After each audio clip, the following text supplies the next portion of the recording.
Grand Rising Elizabeths. Today is Monday, February the 6th, in the year of 2023. Welcome to the Grand Rising Elizabeth Show. I am your guest host, sub-host, not sure which one to call myself. Our host, Danyelle Claxton, could not be here today, so I was requested to take her place and be the host for today. Yay! It's very interesting. I had done a flyer yesterday, and the topic is whatever God says, which at that point I did not know. So that was the best thing to say, whatever God says. Okay, God, what is it that you want to say? What is it that you want the people to know? What do you want me to tell them? What is it? What? So God did give me something last night. And so God wanted me to ask a question. And the question is, are you happy? Are you happy? You might ask yourself, if I had more money, I'd be happy because I wouldn't have to be concerned about how my bills get paid. I could purchase whatever it is that I want. Or you might say, if I had a mate, I'd be happy. Or if I no longer had a mate, I'd be happy.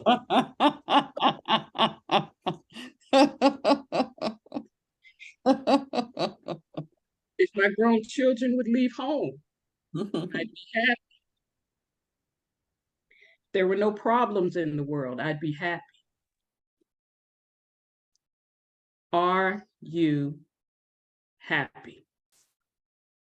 Well, I will say this. None of those things will make you happy because happiness is an inside job. Your mate cannot make you happy. That's not his job. Money cannot make you happy. That's not his job. Happiness is your job, yours. And that's all God wants for us, is for us to be happy. We have said on this platform that we need to go higher. We have also said on this platform that God wants to strengthen his relationship with us. He wants to make it more intimate because he wants us to be happy. Well, how do we do that? Since being with our mate won't make us happy, since having more money won't make us happy, since not having to see all the unpleasantness that goes on in the world won't make us happy, what will? Anything that is within us that is not like God, that is why we're not happy. Okay? We've seen billionaires. They got all this money. They can do whatever the hell they want. They're not happy because happiness is an inside job. So when I say anything that is not like God, I want to make sure that we all understand what that means, because it has nothing to do with religion. It only has to do with our relationship with our Creator, God. If we're afraid, that's not like God. If we have unforgiveness within us, that's not like God. You might say, well, I forgave him, or I forgave her, or I forgive my children for getting on my nerves. Have you forgiven yourself? That's something that's in us that's not like God. If we have grievances against anyone, We have things in our minds within us that we have forgotten about from when we were children. However, it's still in there. Number one, because we've forgotten about it. And number two, if we forgot about it, we don't know that we need to get rid of it. We're just going through life, wondering why we can't get over this hurdle, wondering why we're not happy, wondering why things are not working the way that we think that they should. Because there are things in us that we need to get rid of, that we need to let go of. I want to take us back, and I'm going to ask Queen to put the music back on from Beyond. And we're going to close our eyes and we're going to go back to when we were little girls. And I want you to think of something or things that happened in your life when you were a child that made you happy. Back when you were still pure, before the affairs of the world was able to get to us.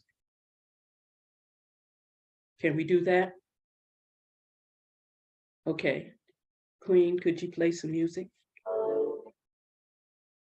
Close your eyes and take yourself back to when you were a little girl. Think about happy things.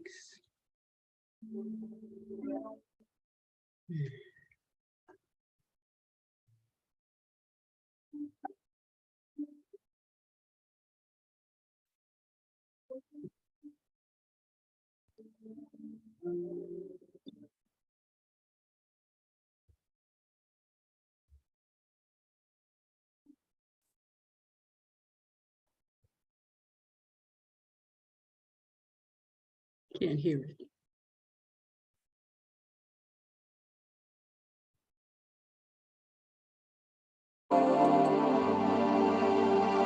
Think about what it is that you liked to do when you were a little girl.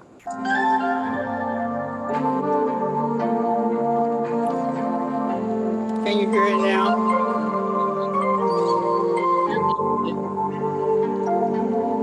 Huh? Down a little bit. Down? Now.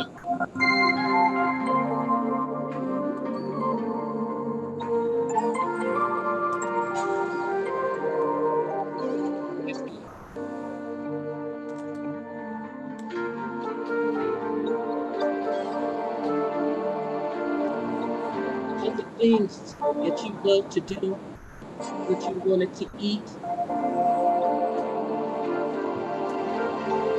where you wanted to go. You want to go to Disneyland. You like going to the park. You like running and playing.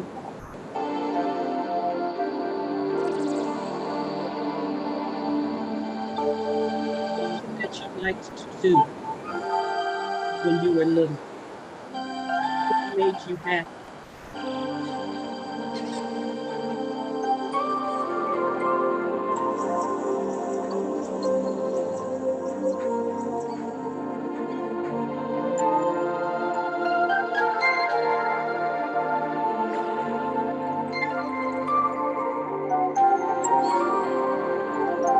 Anything comes across your mind that was unpleasant, let it go.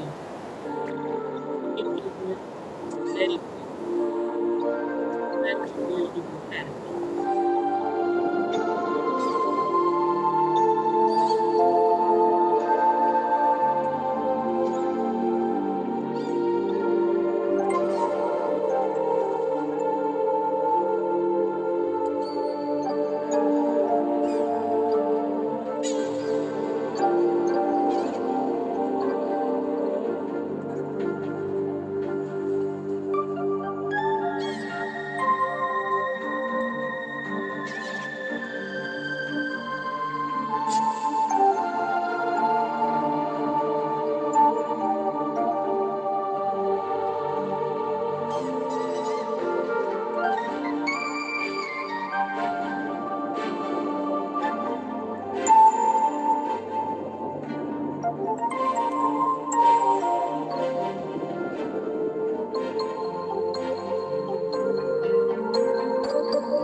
being in the sun, like playing in the snow. Think about that. What is it that you like to eat? Especially the things that your mother and father didn't want you to eat. It made you happy. Think about that.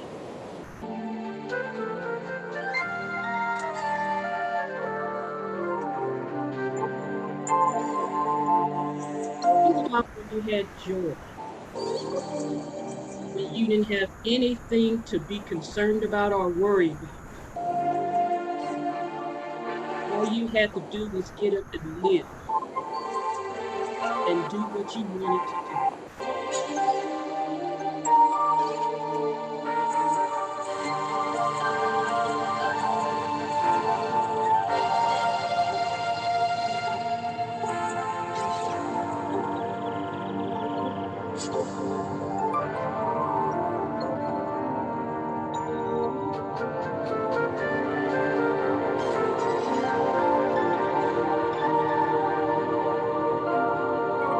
What if you did things that would make your parents upset, unhappy, make them love you?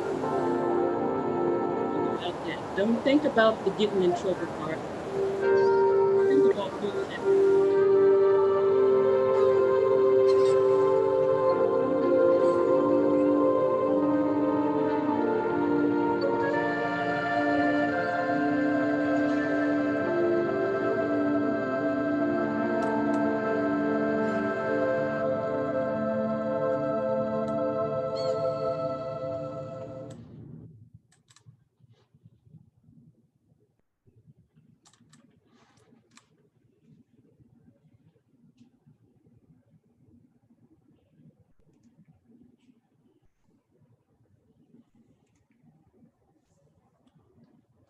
That was 5:31, honey. Okay, Queens, you can open your eyes now and come out. Now I'm winging this. I just said to God, I said, I got to do this for 2 hours. But I'm depending on you to tell me what to say. So, did any of you remember happiness when you were a child? Did you remember that? I can start. Okay. All right, let's see. I remember doing flips in the yard with my next door neighbor, who is still my good friend today. We were doing that when I was 3 years old, 4 years old, all the way up. We did that all the time. We always doing flips and everything in the front yard. That was fun. And then playing with my Barbie dolls, making clothes for them and braiding their hair. I did that with my baby dolls too. I used to have a baby doll head. I don't know if anybody had this one, but it was a doll that was for you to do the hair. It came with combs, brushes, and all that good stuff, and you can do the hair, and it was like a head. It was just a head, and so that was fun. And then what was fun for me is listening to jazz or the basketball game in the car with my dad. We would just sit in the car and listen to games and jazz, and at night, sometimes in the moonlight, it was all nice. So that was kind of cool hanging with my dad that way. And then another last thing would be driving to Mississippi with my family and cousins and uncles on a 15-hour ride down there. We would drive, and have fun stopping and all that good stuff. So it was good. But thank you for asking. It was good to go back. Okay. Anyone else? I'll go. I was thinking about the first house we lived in, the first house my dad purchased. And playing with mud pies, pretty much playing by myself. having great neighbors. These were the only Jehovah's Witnesses that I thought were great people. My dad's barbecue. Oh my God, he could cook some barbecue. Woo! That was good. And my mom's sweet potato pies and her lemon meringue pies. Oh, yes. Mhm. Make your jaw suck in.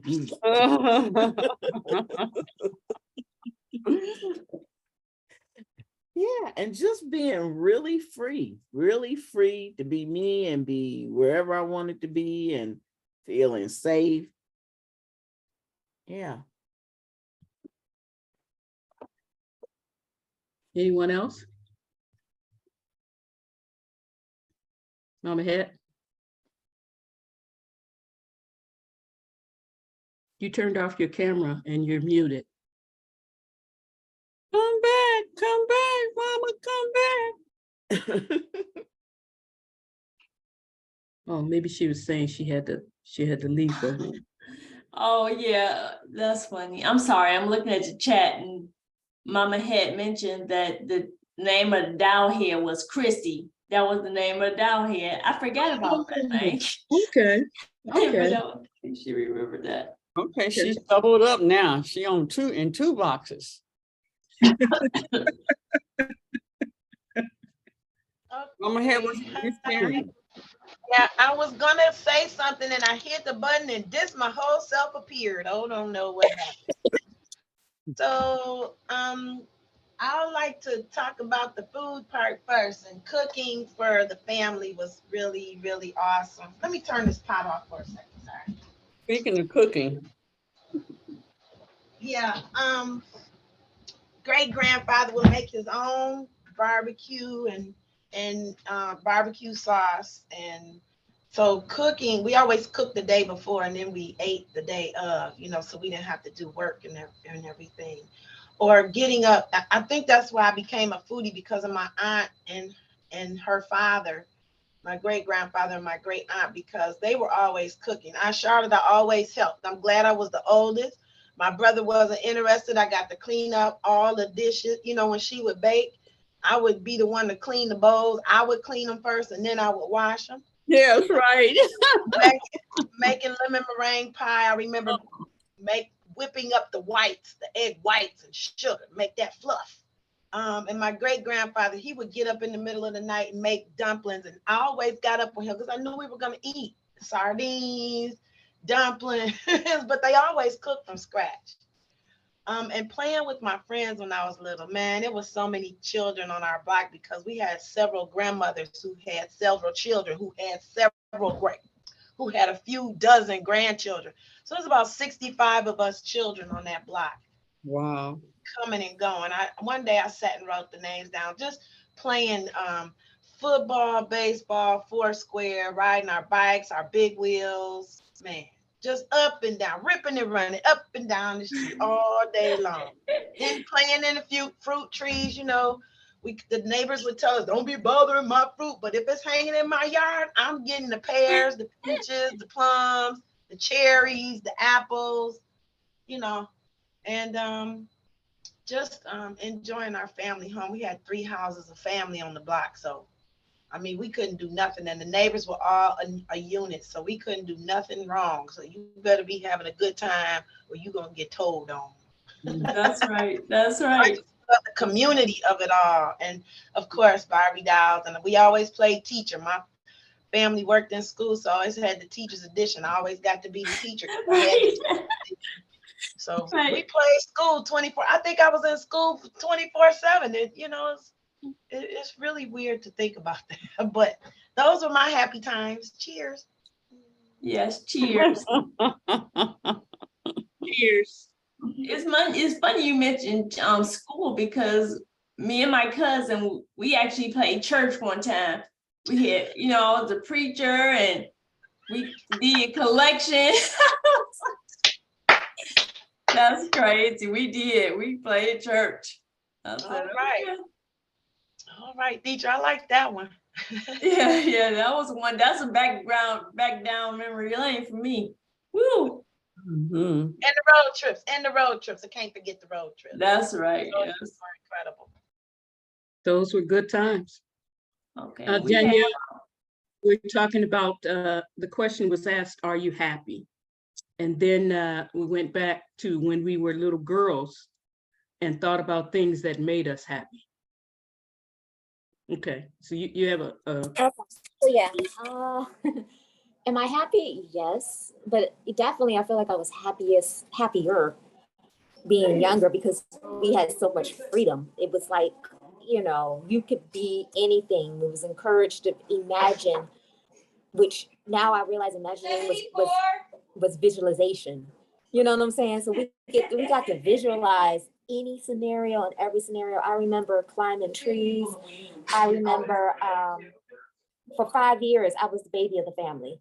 So my mom said I always had a packed bag at the door because my aunts and my uncles, somebody was gonna come get me for the weekend. I was a weekend kid. So I missed that. And I'm like, I definitely wouldn't plan that again, to have a packed bag to go anywhere. Coloring, what is it? Just imagination, playing with dolls. Like I said, somebody always came and got me for the weekend. And I had a lot of fun. I played a lot by myself. I noticed that. I played a lot by myself, but I did have neighborhood friends, and depends on which neighborhood I was in. You had your neighborhood that me and my mom lived in, and then grandma's house, there was full of kids in the neighborhood. So you had the grandma's neighborhood, grandma's neighbors' kids. Then I had a huge family. I come from a large family that my cousins, probably had 30, 40, 50 cousins that I was around. So I always had different sectors of friends. And it's funny that I think about that now because it's the same thing happening as adults. I have, I have my work friends. I have my Elizabeth. I have my and I'm like, wait a minute. Kind of same thing kind of happened as a kid too. So, yeah, just encouraged to just play and just have fun and create. And sitting here thinking about that, I'm like, wait a minute, I'm reliving this all over again, just in an adult factor. So yeah, that was really fun to go and be taken back like that. Thank you, Pam. Starr, sorry about that. Thank you, Starr. You're welcome. Anyone else?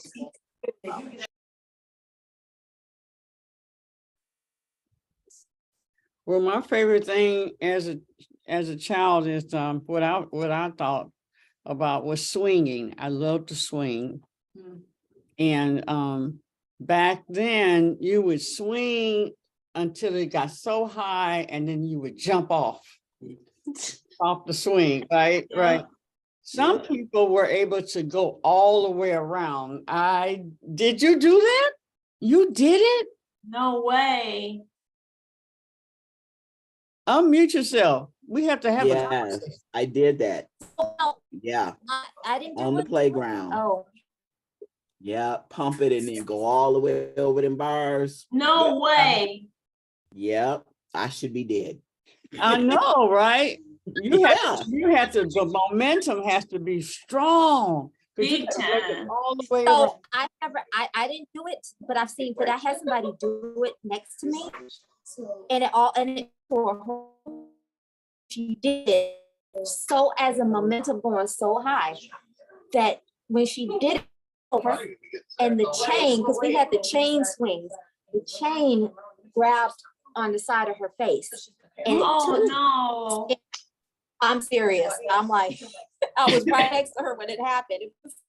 Did that just really happen? Yeah, it took her about 10 years for this whole side of her face to actually heal over to the point where now we're 40 years old now. You cannot tell that anything happened. But yeah, we were swinging, we were racing and everything. She flipped over, but then that chain, I was like, okay. Yeah, no more trying to get over the bars like that.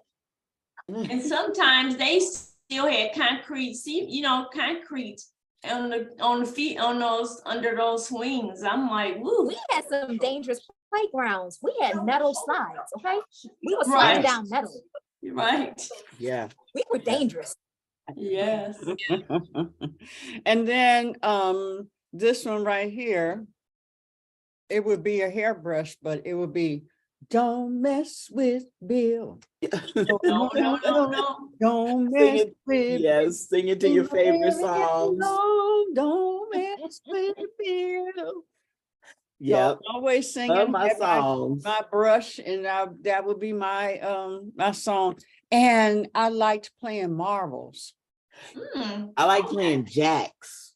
and Oh, I jack did too. Yes, I was yes. the champ. and hopscotch. Yes. So when you play hopscotch, the best thing to the instrument to throw is a chain. Because I don't know with the chain, you know, like you have a bracelet or you have a chain. And when you throw it, it just kind of slides right in there. And then you was on. Turn around. Go back. Yeah, that was good. That was good. And singing with my family when we got home from church and stuff, we would gather around, and of course I'd be the director, and we would all sing. Oh, and the field trips with Mama. Mama was she raised us by herself, but I'm telling you, we went everywhere. Mama was hustling in a good way. I don't know how, but that woman had us going. We did not know that we was we was poor. Right. We went everywhere. You know, this is such a good talk because I realize I need to ask my children the same question because I have no idea how they had fun growing up. You know, I mean, I thought they had fun, but you know, what do I know? Yeah. What was the impact on each of them individually? What Right. stood out for them? I asked Fame a question yesterday, or the day before. I said, Fame, are you walking in forgiveness of anyone?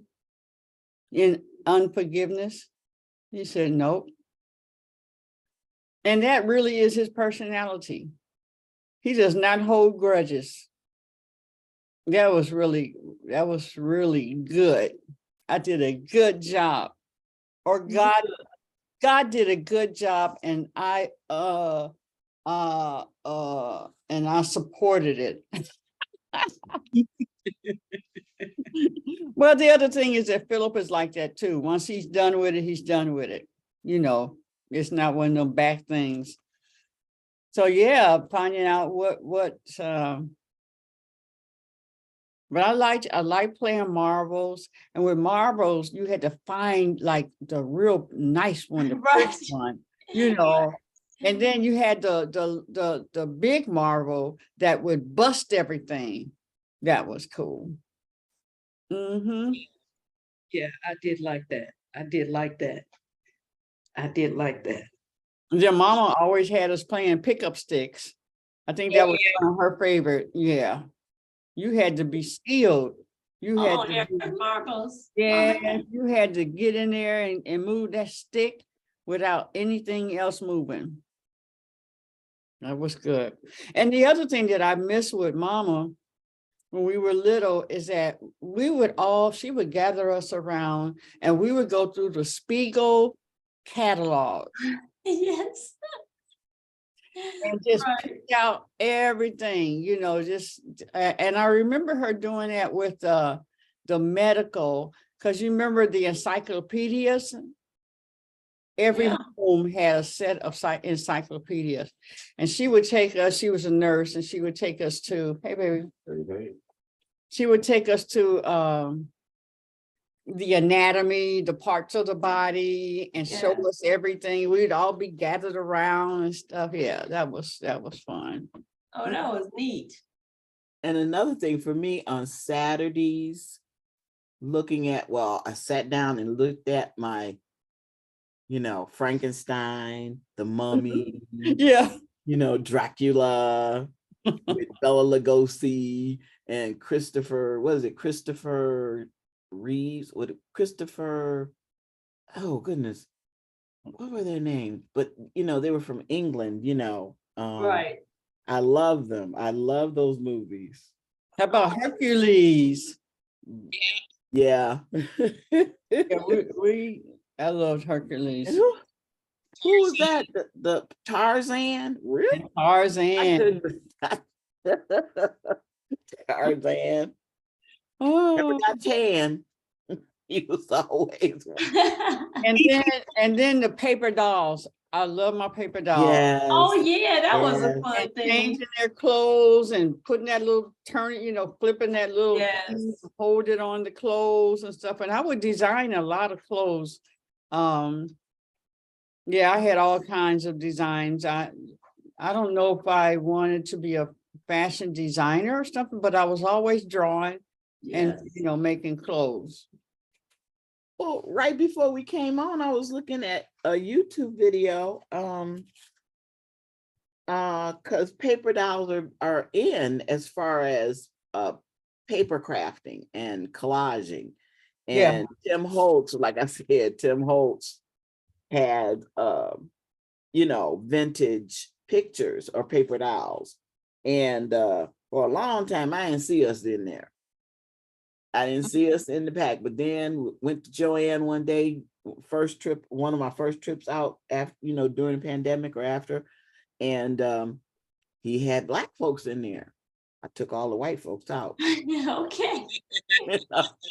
Gave them the goodwill. I kept the Black folks. Okay. So now, that's what I'm gonna do after we get off here is I'm gonna go find, because I know he's not the only one doing it now, and I want to see who's doing it with vintage with Black people. Oh, nice, nice. Support. That's why I said, go back over your family photos from, I was talking to my cousin who's 90, she was telling me about, she said, you got more white in you than you think, and I was like, because I wanted to know what my grandfather looked like, what my dad's dad looked like, and she told me, she said he was very dark and very handsome and had really, really good hair. And then she talked about an aunt whose hair was so straight that she couldn't braid it because it was like a horse's mane. I was like, wow. And Okay. she was very dark. It's like, oh boy, I wish I could find these pictures, but I do know of one cousin I have to call because I know she did some delving into our family history. But yeah, all those things when we were younger, I wish I had asked folks. And because my dad, his main thing when he was out and about and had a car and was working and stuff was going up in Pontiac, because everybody came up here and they settled in Pontiac, from his family. A lot of people settled in Pontiac, and he would make it his mission to go up every weekend or every other weekend and visit his uncles and aunts and nieces and nephews. Yeah. And once he passed away or got sick and he couldn't do it anymore, we kind of lost touch with the family. So yeah, just, you get older and you start thinking about the things that you used to do. And Yes. Yeah, and the one thing, my mom moving, especially when we moved here, well, probably on even, we were raised born in Kansas City. And then I was 9 when we moved to San Diego, and we lost a lot of pictures. oh, And then when we moved here and then moving around, we lost a lot of other pictures. So pictures that like you said, you can look at and bring up who was this and who was that, and then not writing on the back of them who it was. Mama would do that, but I wasn't doing that as much, and I really regret that. What pictures I do have, I have over 100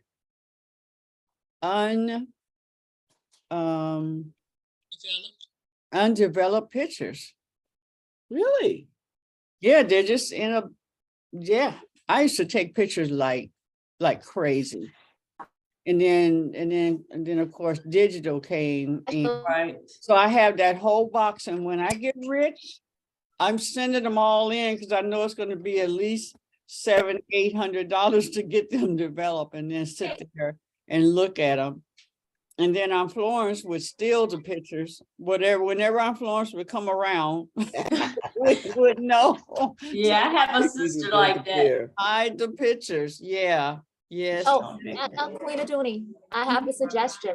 One of the things that I'm doing in one of my family reunions is we're actually creating like a scan station, and we're encouraging everybody to bring pictures, because we do have picture thieves. Let's just say every family has a picture thief, and encourage people to scan the pictures so that you can start getting digital copies that you can share with everybody in the family. That's So a we're nice doing idea. a scan station. And Yeah. then the other thing is start scanning all your pictures, period, and put them into just have a digital copy of everything. One of the best gifts that ever happened is when my mom passed away, I had an uncle that sat at the dining room table. He was quiet. He didn't say nothing. He had his MacBook. Yes, I'm pushing the MacBook. And he had this digital scanner. And he just sat there and nobody. One of my aunts got upset. She was like, we're doing this and we're doing the planning and you're not helping and you're sitting here scanning pictures and blah, blah. She just went off, right? My uncle quietly turned the computer around. Not only did he create my mother's obituary without nobody asking him to do it, he sat there and scanned all her pictures and created the digital slideshow for her memorial service. Uh-huh. My aunt had to eat her words because like nobody, he did what his gift was and put everything together. That was one less thing that we had to worry about. And I remember this to this day. He had that little digital scanner and he was scanning the pictures. So I would say if you have like a a lot of printers are portable now, literally by the size that they are. Yeah. When you get your family get-togethers and everything, encourage people to scan, just scan. If you scan it, you can always share it, put it off into the cloud. And then when it comes time for family reunions or whatever, you'll have those pictures and those memories. Always. Yeah. And then also for your videos, Technicolor here in Detroit. It's a company called Technicolor. If you have VHS videos, you can go to Technicolor and they will turn it into a DVD for you. So you can take home movies and put it on a DVD. And then once you have it on a DVD, you can scan it up into the cloud. So now you can actually get all your memories together and put them all in one place. Well, that's something I started doing was putting the name on the back of pictures, and getting rid of pictures that are not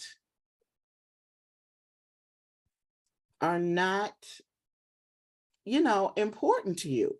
You have pictures that people give you and it's like, you barely know them and Right. why keep them? I had so many pictures of Sheena when she was little. Oh my God. And see, that was a time when you took them and got them printed. And I would say, oh, I want 4 copies or I want 5 copies. Right. That's true. Yep. Because I had those packages. You get packages for your children, and I had so many duplicates of these boys. I'm like, they don't want them. I'm like, y'all want these? All throughout RJ's school life, we always got the basic package. Yeah. We don't need the big package. Nope. Right. Just basic. That's funny. Where you going, Ebony?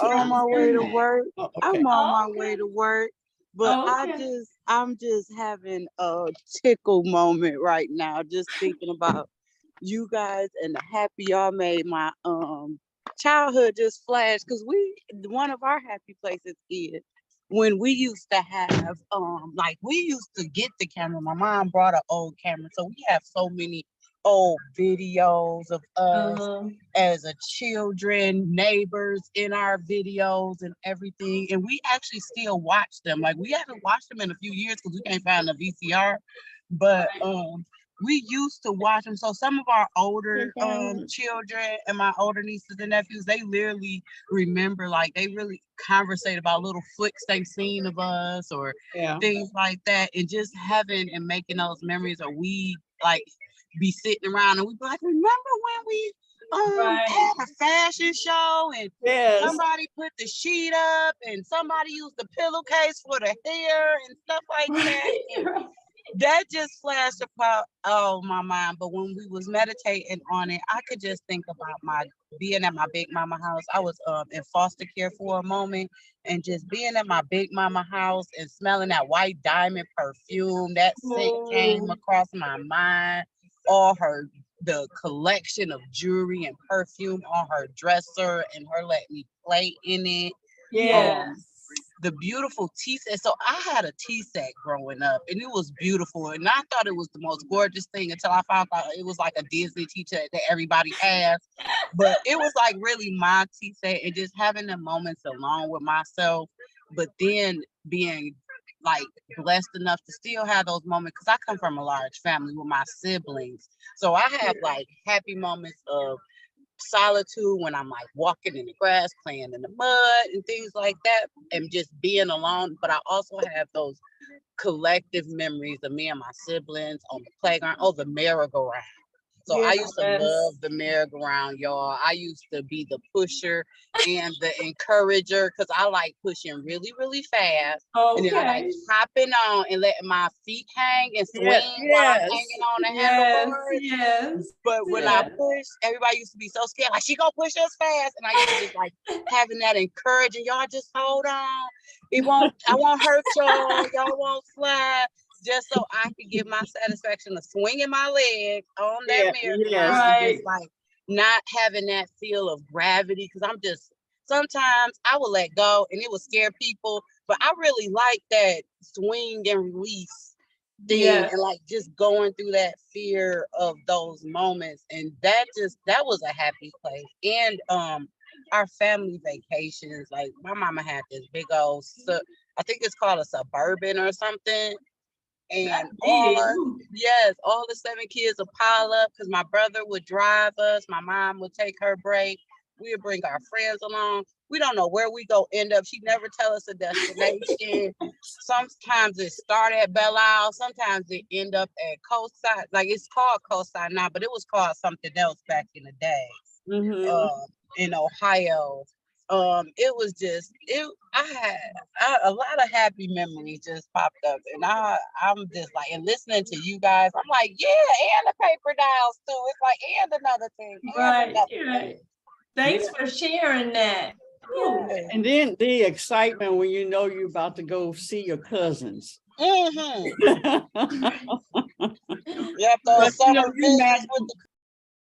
You would match like Irish was my age, and all the different ages they would get together and stuff, and we lived with my uncle and I'm Florence and Uncle Albie had 7. Did they have 7 kids? And we call it the big house. It was in San Diego. It was reddish, red brick and stuff. And we were all had like 3 or 4 floors, and a cousin from Kansas City, who was in the Navy or something. He and his new wife and the baby, just running down the steps, running to the kitchen, and just, oh wow, that was really cool. That reminded me of, we had family dinners at my grandmother's every Sunday. So every Sunday we would go there, and all the family would get together. And I remember I had my cousins. I mean, these two brothers and sisters, they can sing. So we would have a little concert at my grandma's house, waiting for them. And I would be so excited. Well, I can't wait for Kim and Kevin to sing. Woo-wee. So that was fun. Yes. Yeah, thanks, Starr, for kindling all that up. You know what? One of the things I just wanted to share, about 15 years ago, there was some adult organization decided that they was going to get together, and on Fridays they would have this thing called Play Date. And it was always at a hotel, like a hotel banquet hall, and it had like everything you could think of. Yeah, Chess, old games. Scrabble, Twister, the video game set hookups was set up, cards, Uno, everything. And it was like you came in there and people would bring their friends and their drinks and everything. And I swear to God, we just had an old school play date. Seriously, Yes. like you had that food and everything. It was fun. It was, and I'm like, this is the simplest of all simple. And I'm honestly, that was one of my projects I was supposed to have completed with Landmark, and I didn't bring it to fruition.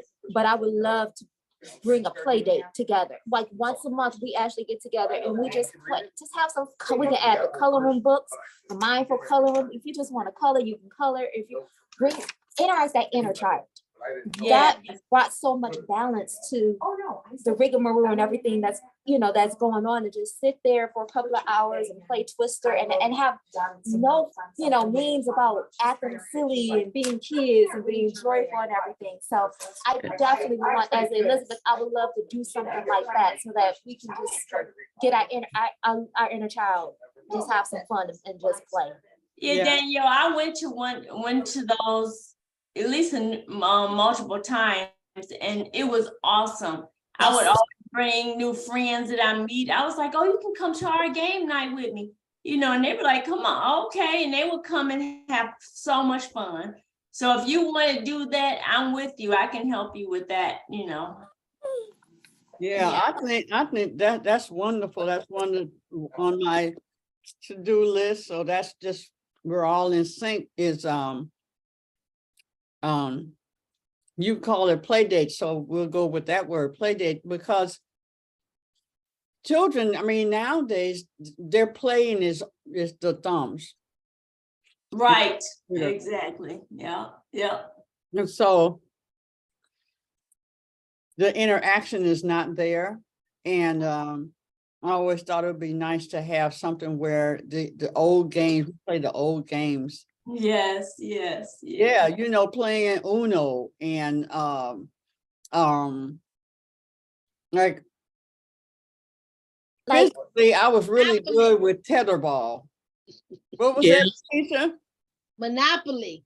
Yes. Scrabble. Look, even charade. Like I went to the Pistons game Friday night with a high school friend of mine. And then after that, we went to Starters. While we're waiting for our food, do you know she got up and be like, look, we're gonna play charades. So if you actually go to my stories, you could see her doing the robot. And she does an excellent robot. And I'm like, we're sitting here at Starters playing charades. This is fun. I like that type of fun. I like that type of, let's just have fun. Let's just put it all aside. And we're playing Starters at 12 o'clock in the morning over at, with charades over at Starters. Like, let's think outside the box and have a little fun. And then you have to, at the door, and when you get to the door, you have to physically take your grown up and put it in the bucket. Right. And only come in with your child, child. It's illegal to be grown. It's illegal. I love that. I love that. To pay a fine. We'll probably have a lot of money at the end. That's a grown-up move right there. Right. Yeah, I'm sorry. I see my favorite cousin in the streets. I just passed at a light. I'm so excited. What was I about to say? Oh, what is that game that we used to play where we had to tie the jump ropes together and put them around our ankles? Like it was like two of them. So it was like two people. It was kind of like double dutch, but we used the long jump rope and you had to tie them around your ankles and people like jumped in, jumped out, jumped on the rope or something. I can't remember that game. That sounds familiar though, it does. Yeah, but I don't think you had to put it around your ankle. I thought you had to jump in, jump out, jump on. Yeah. I thought you have a ball or something on the end of the rope and you swing it around and you had to jump over it. That's the skip it. That's skip okay. I love that game. That's right, skip me it. too. I remember skip it. But me and my sisters, maybe me and my family created it then. So it was a little game where we took two jump ropes tie them on both ends so it can make a circle. And then you put them around each of two people stand inside of the circle. So the rope is around their ankles, and then you open your legs so the circle is now rectangle. Mm-hmm. And I then need to other tell people, Mama had to. I can't remember that game, but it was so fun. It was I'm so a visual. I'm a visual person. I remember what it looked like, but I don't know what you call it. Me too. That's why I'm like, I'm jumping in my head. My siblings is jumping in my head. I don't know what it's called, but I want to play that game with y'all. Were you sitting down or standing up? We were standing up. Yeah, it's a 2 people game. Like it's a 2 person game, but then it's like everybody can play. You could probably type that in Google and it'll tell you what it is. I'm gonna find it. We're gonna play that game. Oh, that's gonna be fun. We're gonna add I that can't to the list. Give you a tip on how to teach a child how to play Uno. First, you play with the cards where everybody can see them. That's how I taught RJ, where they were face up, where he could see my cards and I could see his cards. And I taught him, you play to win. You know, you go with your intuition and you play to win. And I love playing Uno with him. Mhm. It's fun, that's especially sweet. when I win. And when he win, you know, he all. But yeah, it's fun. And he knows how to play very well. Oh, good. I don't like playing Uno with the new kids. They be making up all these rules. And my sister found Uno Flip, which is even worse than Uno. I mean, Uno Flip they have a whole nother different set of cards on the other side. Oh, wow. You thought war, you know how war seemed like it would never end? Yeah. Uno Flip it's ridiculous. I remember playing you gotta war. share your hand. Uh-huh. Well, you gotta trade hands. I don't like that part in Uno. Don't take I my never card. played that one. See, that's the new kids with that new stuff. They're like, because you know what they do is, I had to start cheating because the kids was messing with me. I would stack my cards and put down 3 or 4 cards together under that wall. Hey, these kids are vicious. The kids are vicious. They're vicious. Oh, I had to go teach, so I couldn't be playing with them all day. I had to get the cards out of my hand. It's all right. Starr, you want to share what this conversation is about? We got Lolly popped in. Lakeisha, she just popped right in the middle of it. She ain't lost at all. The question was asked, are you happy? And then we went back to our childhood when we were little girls and thought about things that we did that made us happy. So that's what the conversation is about. Now that double Dutch, I could throw down on some double Dutch now. Okay. Oh yeah, jump rope was fun. Turning all around and stuff, jumping in. Oh, that was cool. And that was a good, Oh yeah. what do you call it? What was that person's name? The twirler. Twirler. Yeah, girl.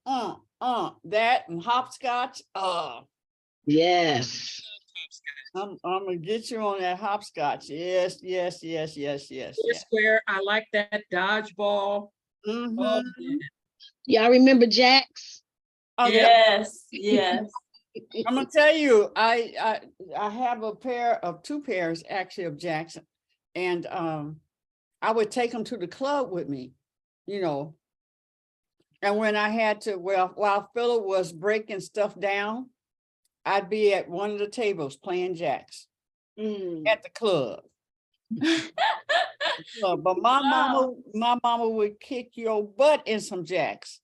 And my aunt, her aunt, Aunt Geraldine, she's a killer on jacks. Would not touch nothing. They could be right there. She'll grab that, shoot, like. Ooh, okay. Yeah. You had to think fast with them jacks, boy. We used to play with 20. We used to play with 20 jacks, okay? Oh, that's a lot. And they were metal. And don't let mom and daddy step on them. You're gonna get the metal. Metal. Mm-hmm. Yeah, that was kind of Yeah.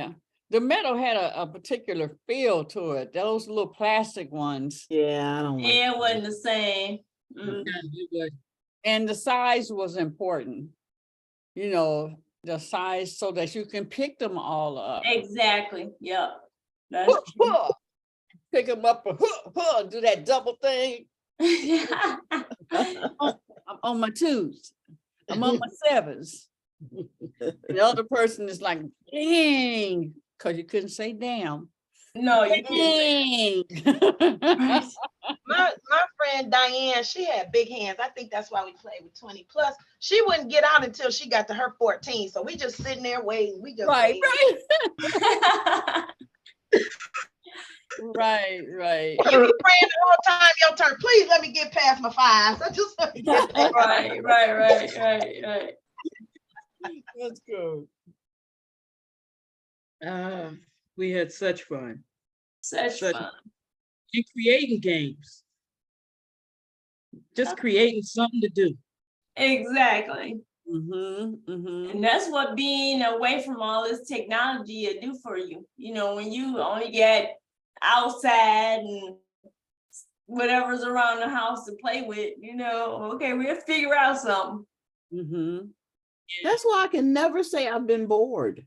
What bores me is I can't say I've been bored in my house. You know, why? How? Right. Can't. That's true. Yeah. I would tell children that if you're bored, it's because you're not doing anything. I said, you can't be bored. There's too much out here to do. You know, if you're that bored, you go mop a floor and wash some clothes or some dishes. There's always some cleaning to do. Right. I show you It bored. never stops. I show you. So Lottie, what's yours? I don't know if you can talk.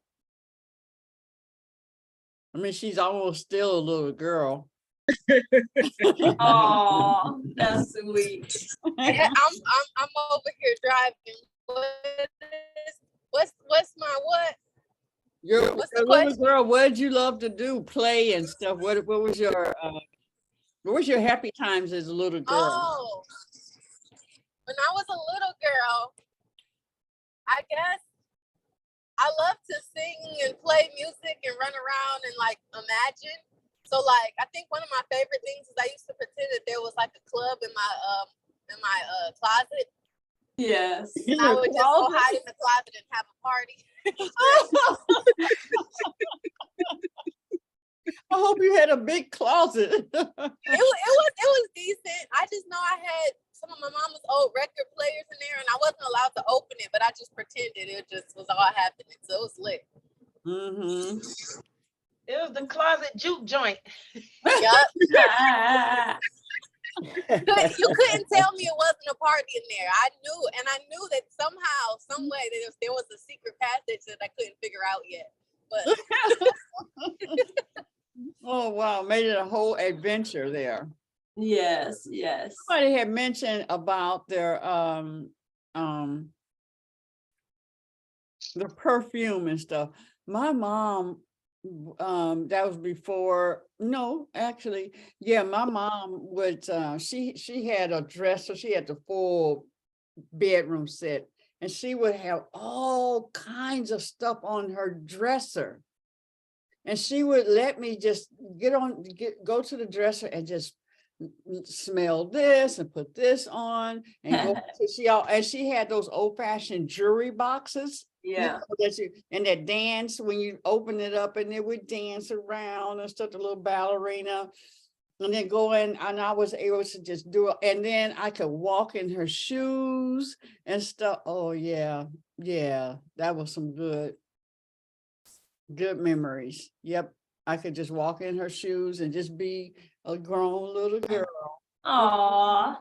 And she didn't wear a lot of makeup, but anything I could get into on that dresser. Deetra? Okay, yeah. I thought about something when Lolly was sharing, you know, when she would, you know, just want to sing and do stuff. I thought about my cousins. I spent a lot of time, it seemed like every weekend when my mom and dad went out, they would send me over my cousin's house to stay, you know, overnight or whatever. But when I got with those cousins, we would like to roller skate.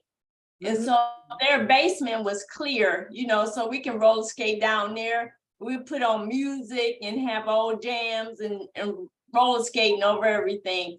Bumping, it was so funny because I remember bumping into my auntie's freezer and it had scuff marks all on it. I was like, oh God, I hope I knew she was upset about us bumping into that every time, but we had so much fun. We would do that a half a day. I mean, just playing roller skating in the basement.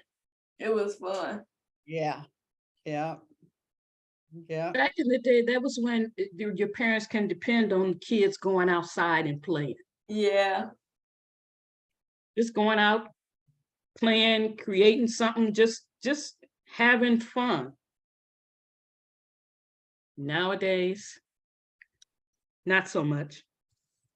However, I remember they used to tell you to go outside. Go on outside. Right. Go on outside. Right. Come on, nerve, go outside. Going outside. Oh wow! And then And you beating. smell fresh.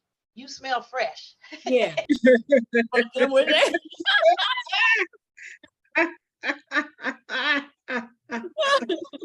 and you come My back. mama used to call it outside. You smell like outside. Yes. Yeah. And I can't come back in until the lights come on. So we just sitting on porches at this point, waiting for the street lights to come on, because now we tired. Listen, I knew everybody knew we were in trouble because my father would say our full whole first Andrea, Elizabeth, or James Lincoln. Everybody, you know, then they started singing that doggone street lights. You know, they would sing like they know that's when we had to go in. Oh man. But I'm thankful I'm thankful for their guidance because it kept us safe. You know, like I said, our whole neighborhood, you don't do nothing down the street. Don't do nothing down the street because you might get tagged here, there, and everywhere up till you get home. So try it if you want to. Oops, there go 10. Sorry. Oops. Oh, and I tell you, Miss Polly. Oh yeah. Polly on Dream Street. She had one of those picture windows where she would just sit in the window in the living room and watch all the children. And Miss Polly, she gives a report to your parents, you are in trouble. Miss Polly. It's kind of funny that I have Miss Polly with me all the time right now.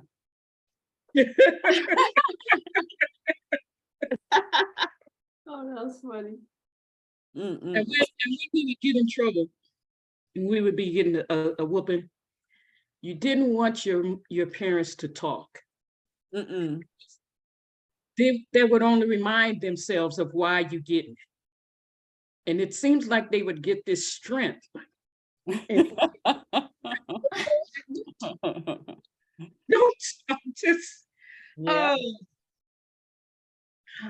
Yeah, and back in the day, you know, when you did something, I remember Mama walking me down to the neighbor's house, to the mother.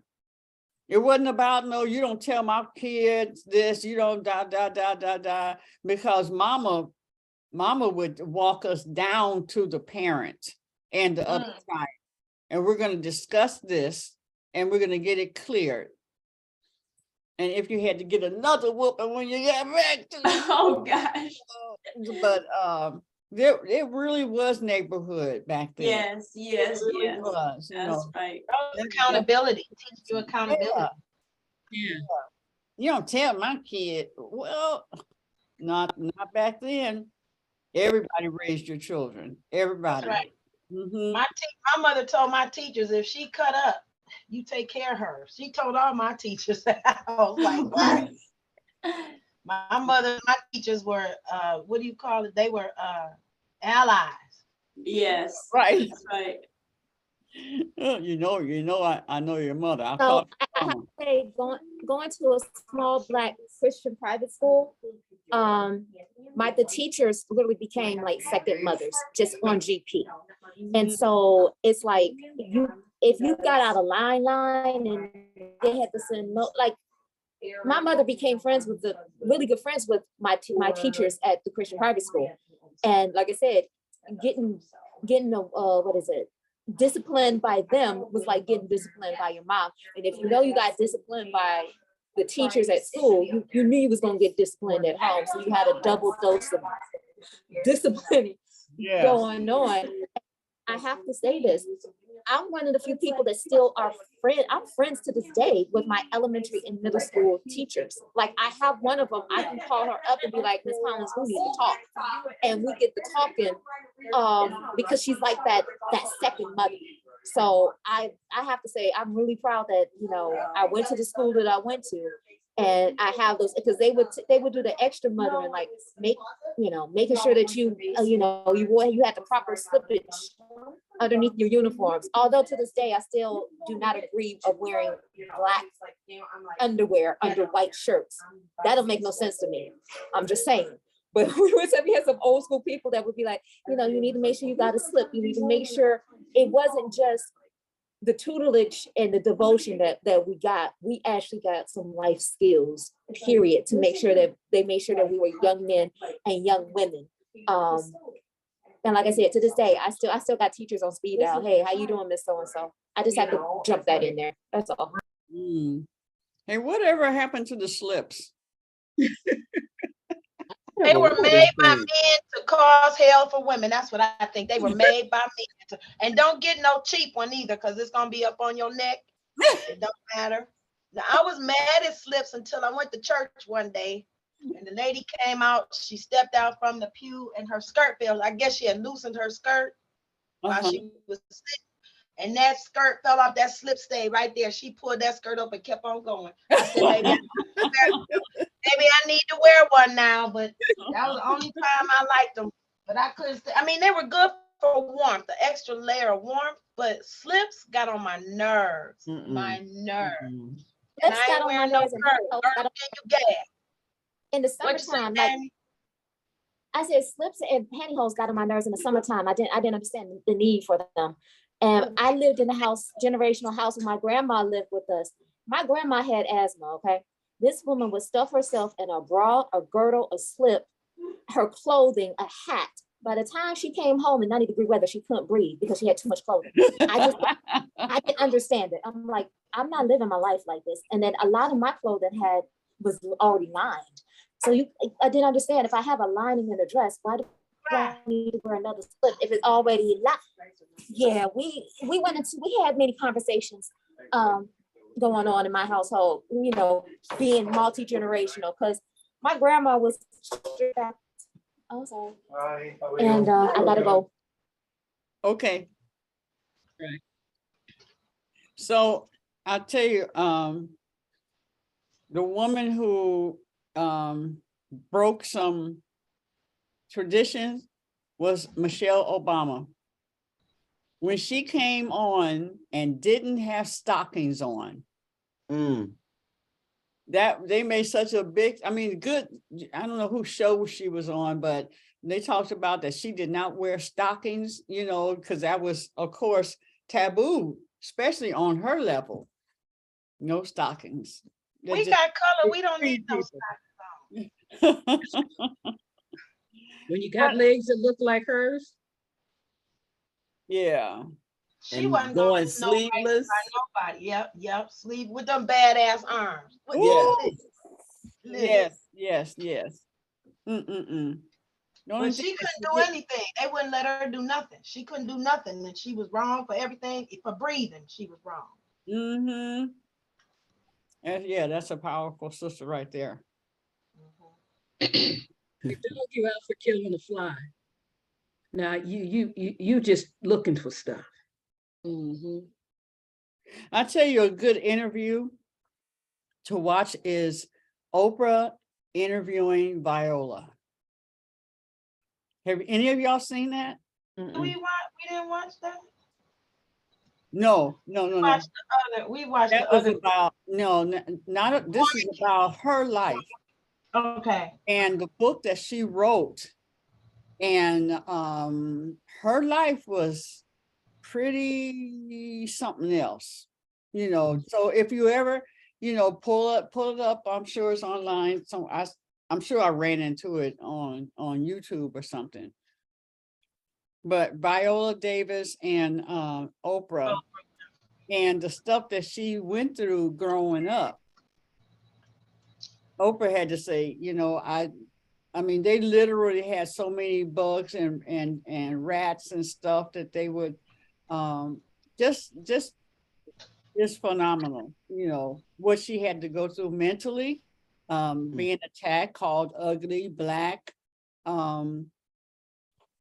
just the whole thing. Just you remember the family, Pam, when we were at the church, and there was a lot of girls and they always smelled and stuff like that.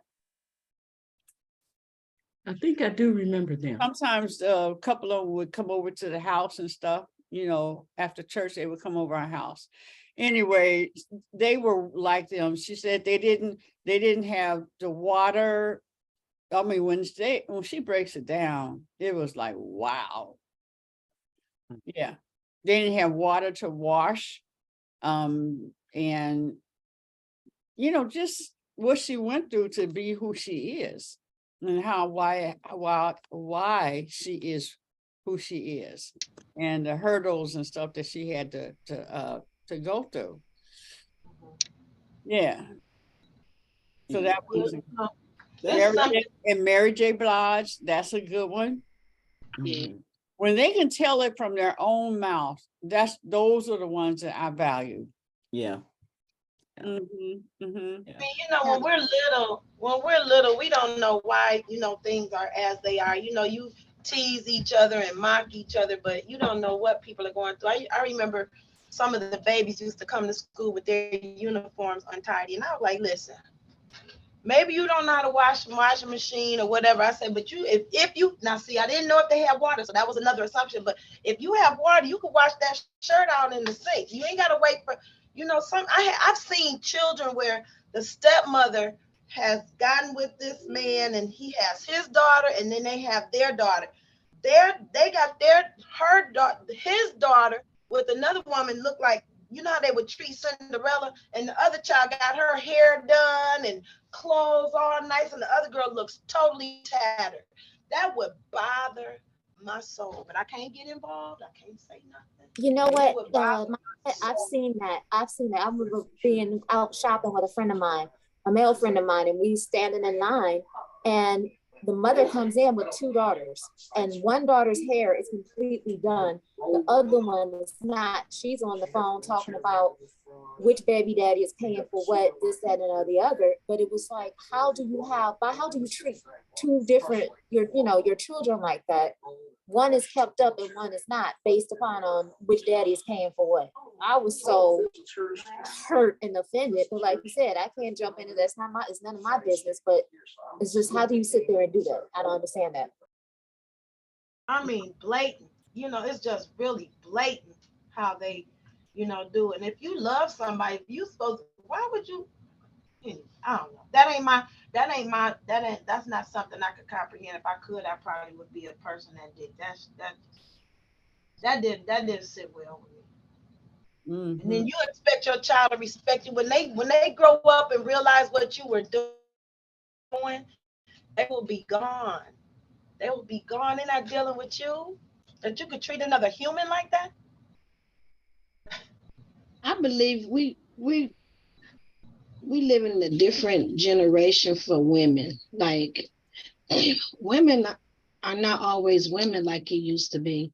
They so busy chasing other men and for money, and I need a sponsor. You know, be your own sponsor. And other women, Lakeisha.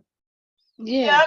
Yep. Don't leave it out. Yeah, it's in other words, they go both ways, and I find that they do the same thing.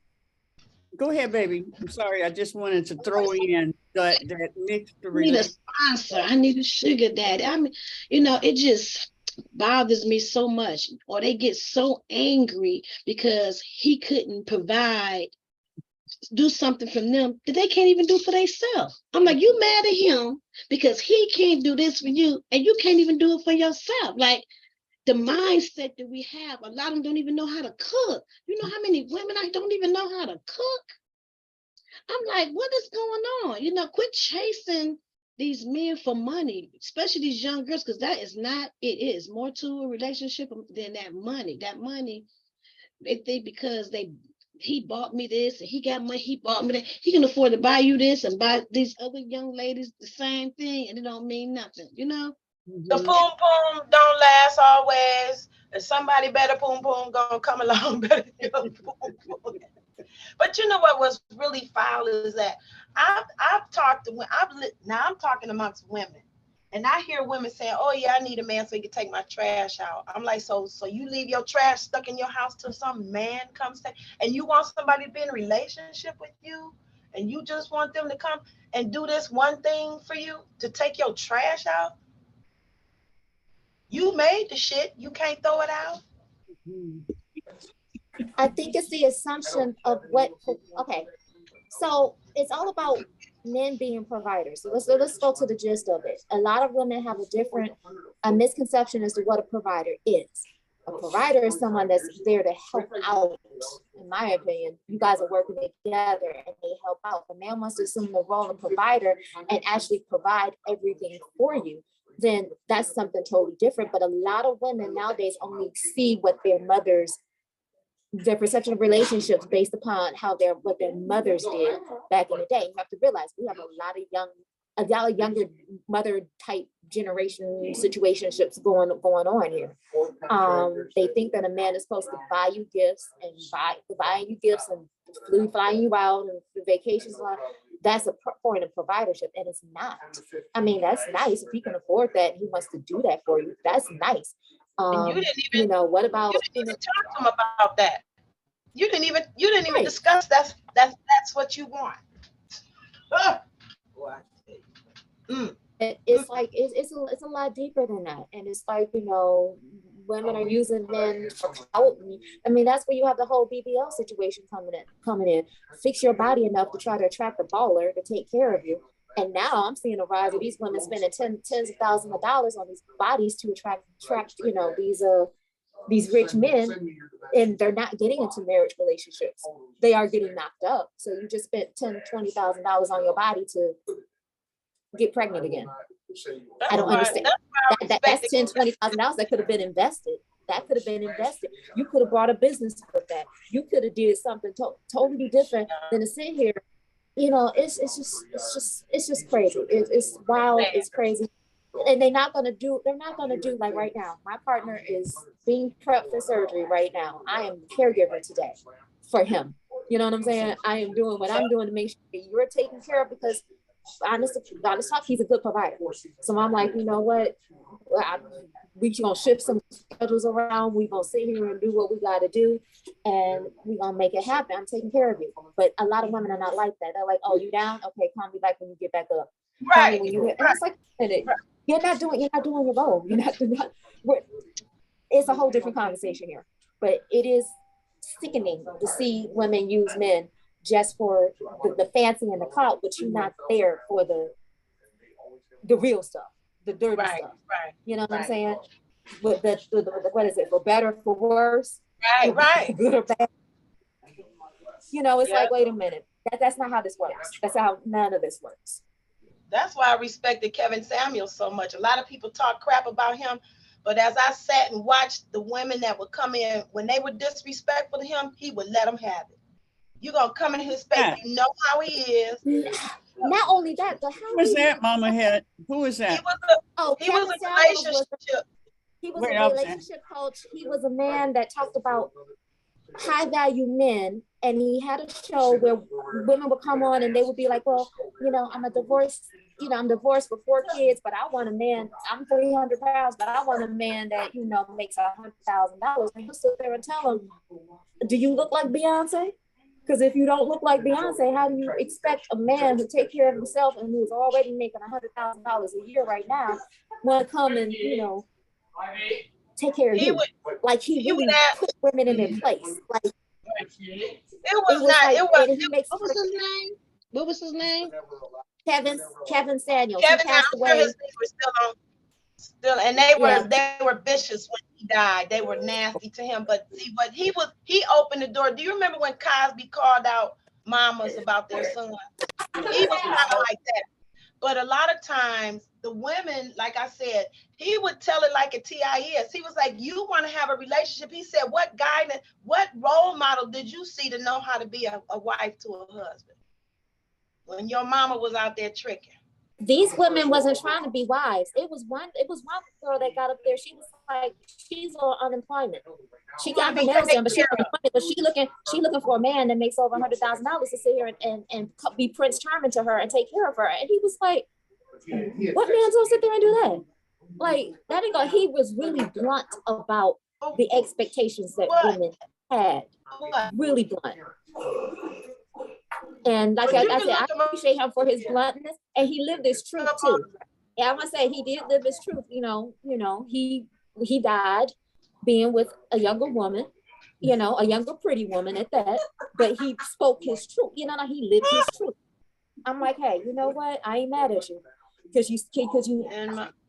I don't know. It's like women nowadays, a lot of women have a lot of misconception about the roles that men play. And it's like, I agree with him. If a man is making over $100,000, you know what I'm saying? If you don't have your body right, your mind right, you know what I'm saying? He wants to be with somebody who's attractive, somebody that he can arm candy, trophy, and all this other stuff. If you don't fit that profile, what makes you think that a man of high value, you call them high value men, is going to sit down and want to be with you? And then I was just like, right. And then addressing what Sheila was bringing up to a point about even if you and let me say this, whatever kind of relationship it is, man, would get into different or alternative relationships because they want to do better. Y'all playing tricks in those too. Right. When is the tricking okay? When are you gonna hold expectations for yourself? You can't expect anybody to do anything. You can, if you do right by yourself, if you tell yourself the truth and live in your truth, it's going to encourage no matter what kind of person coming to you, because you got some people that behave one way, but when they get with a certain person, life is different. That's because they see an example. And then if you get with a person that may not be truthful, if you remain on your path, it'll kind of merge them over to become more like what you're doing, just like with your friends. You know what I'm saying? So we get into different relationships and still doing the same, making the same errors. I thought it was supposed to be, but you still out there tricking. Not gonna make it better.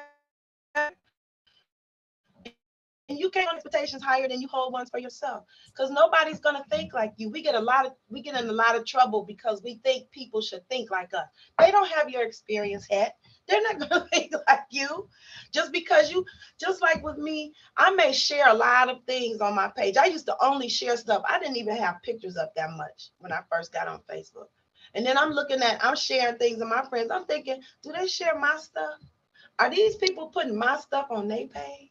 But I don't need to worry about that. I need to just do what I'm doing. But that reciprocation just makes the only thing you can count on is yourself. And if you get other people that are like-minded, like when you come in here with the Elizabeth, it's a different story. But we can't expect people to do what we do and how we do. They're not us. Even if you got a twin, they're going to still do their own twinning stuff, right? Pam? Starr, right? Our sisters are different. Our brothers are different, And I wonder why my own brother, he sometimes seems to be caught in this past pain that he just can't let go. I'm like, dog, I don't have the space. I ain't got room in here for all that. I just don't, That's why I had to jump off a minute, because my sister, she was calling, telling me about, but when do we say enough? When do we say enough? When enough is present. for each person.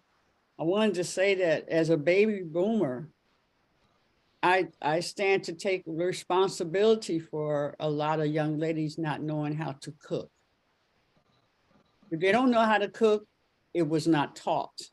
That's right. I mean, that's bottom line. My mama, and things that I do or don't do, I definitely say, don't, it's not my mama's fault. Because my mama taught me this, she taught me that. We had to do this. We had our chores in the kitchen. We had, you know, she had a routine. My mama was a Virgo. Ooh. Order. Oh, no wonder I love her so much. Yeah, but me being an Aquarian, I'm going to create a way because like I said, I realized when Pam started living with me that I think it was over here that I told her, I said, you know what? So it's me, then Pam. Pam's 3 years younger than me, and we had to do our duties in the kitchen. I do not like silverware. They're too little to dry. See, we had to have the kitchen clean, you know, before we went to bed. So of course, Pam would be right up under me. So when it was the two of us in there, I would have Pam do all the and I would dry the pots and pans because they're big. Big stuff. Does it happen in here? Uh-huh. I realized, I said, oh, I used to do that with. Hey, what works, works. Yeah. So, yeah, but, you know, as far as when we look at our daughters and stuff, we have to be responsible and that we created that. We let them get away with this. Or when I had to do this, I'm not going to make my kid do that. And not realizing that that's the very reason why you're very good at this, or you don't tolerate bullshit, or whatever it is, because that's what your mom taught you. And so if you don't know, if I think about my granddaughter and nieces and stuff, and some things that they don't know, well, we did not take them in the kitchen and show them how to do this. And it might have been whatever that is for you that you didn't like, or so you avoid that, and so on and so forth, you know. Chasing that dollar. You know what, Sheila, I'm gonna say that when it came, you know, certain things, when it comes to me and cooking, it came because my mother started me off when my brother was born by boiling his bottles. Then it was like, okay, if you can boil water, now you can make oatmeal, you can make grits. Yeah. Okay, let me show you how to do it. It was a progression that happened. And then the real deal was she kept me in the kitchen as her shoe shelf for the holidays. So all the holidays, Christmas, Thanksgiving, 4th of July, I was chopping up the vegetables to the specific size that she wanted for the deviled eggs. And I happened to be around her and I had to watch her, and she would be like, okay, watch what I'm doing. Watch this, watch that. And it's like, okay. And then there were times where she'd be like, okay, I'm coming home from work. I need you to take out the chicken, thaw out the chicken. Okay, she actually would be like, okay, the chicken thawed out when you get home, add this seasoning, add that seasoning, bake this, do that, da, da, da. So to the point where it got to a point where eventually there were times where I actually do the full meal like spaghetti. Like, you know, everyone should know how to do spaghetti, baked chicken, you know, simple stuff. And I'm thankful and grateful that she did that, because when I cook, and you've seen me cook, I can go in the kitchen and do things off of the web. Even to the point where when I season, I don't measure my seasoning. So when people see stuff on social media, well, what's the recipe? I don't measure my stuff. My mom didn't measure her stuff. Figure it out. So yeah, I'm so happy my mom did that. And then I learned how to do the vegan, and then the raw vegan. So like when I get in Razia's kitchen, which is almost like being around my mom, you know what I'm saying? Only vegan. I love the fact that I can pick up on what's going on and what's going on, and then apply it to however I need to apply it. But being in that kitchen, I didn't realize I hated it. I hated having to be the sous chef. I really did, because I was in the kitchen all day. But now I appreciate it because I understand what she was doing and how she was doing it. Because I can make her deviled eggs. I can make her macaroni. scratch. I can make all that. I can do all of that because, you know what I'm saying? Now we weren't bakers. We were not the bakers. Somebody else was the baker. But when it comes to the basics of stuff, yeah, just getting them in there. And I also like, I think that's why sometimes I like having people in there with me and having someone chop up. You have conversations and do stuff, dance and have fun. And that's where the food comes from, that healing energy comes from. Because if you in there mad, you know what I'm saying? You put that energy into the food and everybody else is mad because, you know, that's why I don't like fast food too much, because people don't want to be there. They put that energy in there and it's like, no. So yeah, I'm happy my mom got me. And I think we just need to have more events like that where people, being in the kitchen is fun. I don't know why you think it's not. It could be fun. You could turn on that music and have fun in the kitchen. I just want to interject that. I want to say, okay, I'm sorry. I want to say that I am lax. I did not teach my daughter how to do her own hair. Here I am, 68. Still doing her hair. Doing her hair. But see, Mama Evelyn, but do you like doing her hair? Do you enjoy that? No matter how you feel, I'm asking, do you like doing it? Yeah, I mean, she's got some beautiful hair, so, you know, but she needs to make an appointment. But see, if you keep doing it, when she is making an appointment, she got you. Because if you didn't like it, you wouldn't be doing it at all. That's true. So somebody in there, like your hairdresser, like doing that hair. Now, I don't know about the rest of them, but the hairdresser likes doing that hair. It's just like with me with Isis, she would knock her room, but I would clean her room up when she left to go places. So I would tell her, Isis, look at your room. And then I would have to say, you know what, come on, let's go for a walk. And I say, see here, I said, this is not all your fault. I said, look at me. I would always go and show her my version of what I'm looking at in her. So I said, whatever, usually when I need to, you know, handle some business with her, I always have to say, you know what, this is a thing that I got to work on too. So I guess you call that transparent now. So I was transparent with my daughter, but I would clean up her room when she would leave.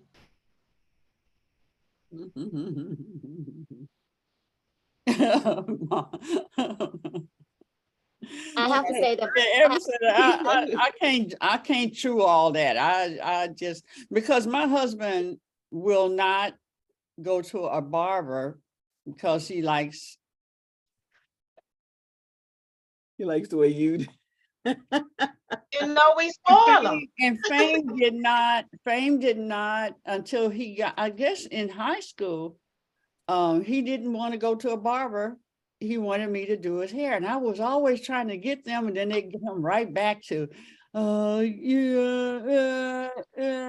even to when you're trying to weaning, the weaning wasn't working.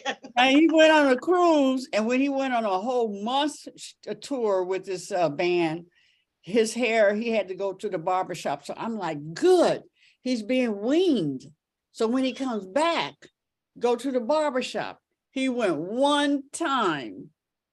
He did not like what they did, and he come back with the little pookie face. Puss in Boots.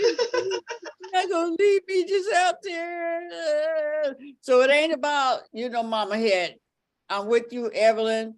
It ain't about that we enjoy it.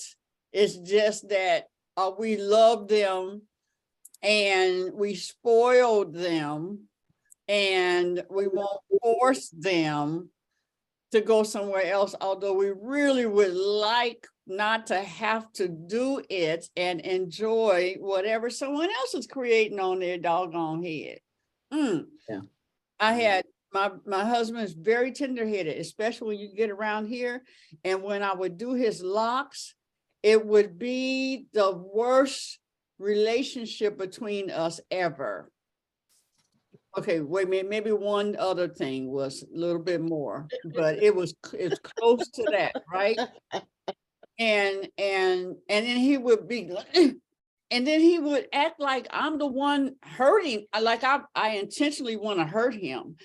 and he's the one that's tender-headed, but you won't go nowhere. I'll cut the doggone things off. No, no, no. And I said, so yesterday I did a client, and you could, you know, sometimes if they're real tender-headed, one strand, if they feel that one strand being pulled or something, they just, and you could tell, you could tell her face and stuff, you know. And so I said, I know I'm hurting you, right?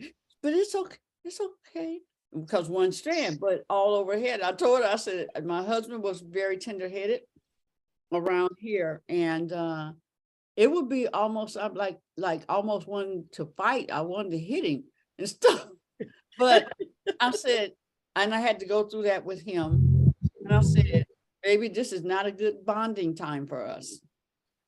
And I don't get paid. At least I got paid from her, you know, and I didn't get paid and stuff. So yeah, so everything that we do ain't just, you know, we just spoiled their butts and won't force them.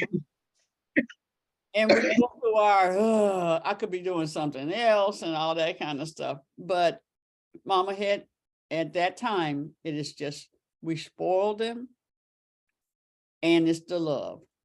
Okay. So it's not it's not the hairdresser that lives inside that loves it. No, you know what I'm saying? Now, did you talk to her? Are you talking to her, or the rest of y'all speaking for him, for the hairdresser? I saw, that's why that face went there. And then you pulling it back out. No, take responsibility. No, bullshit. I did not. I love them and I spoiled them. That ain't it. That ain't it.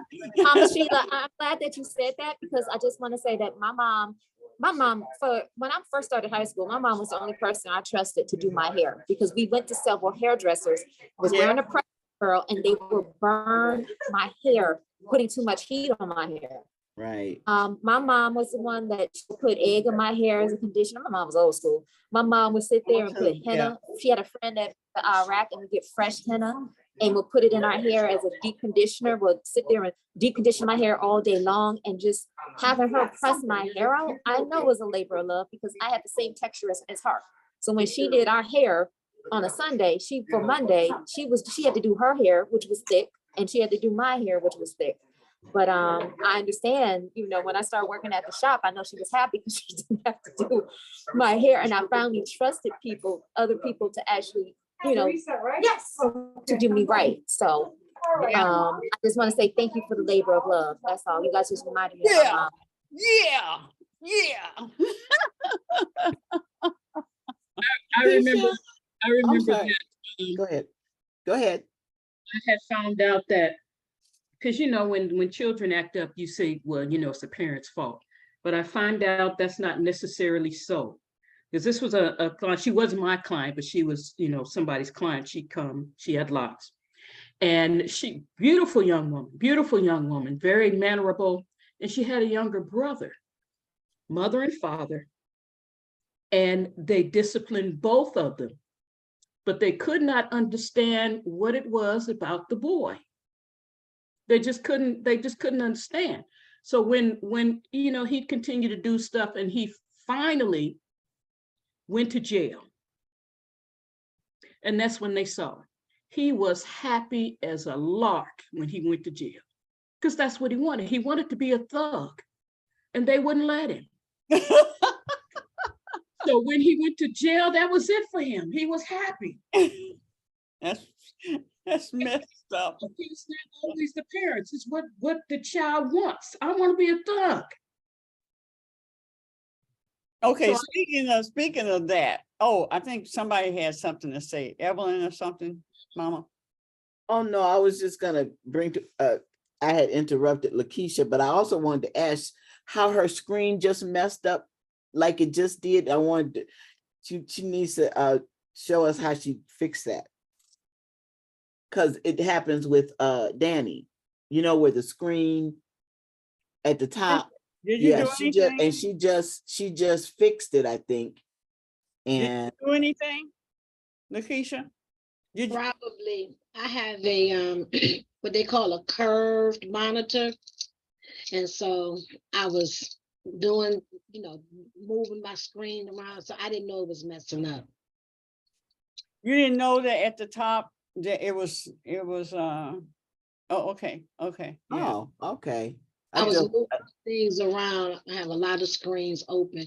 So I didn't know that it was messing up. So I do apologize. Oh, no. I was just saying because that happens with Danny and she can't figure out what it is or how to rectify it. And I thought that you knew it was happening and knew how to rectify it. But that was just spirit working, huh?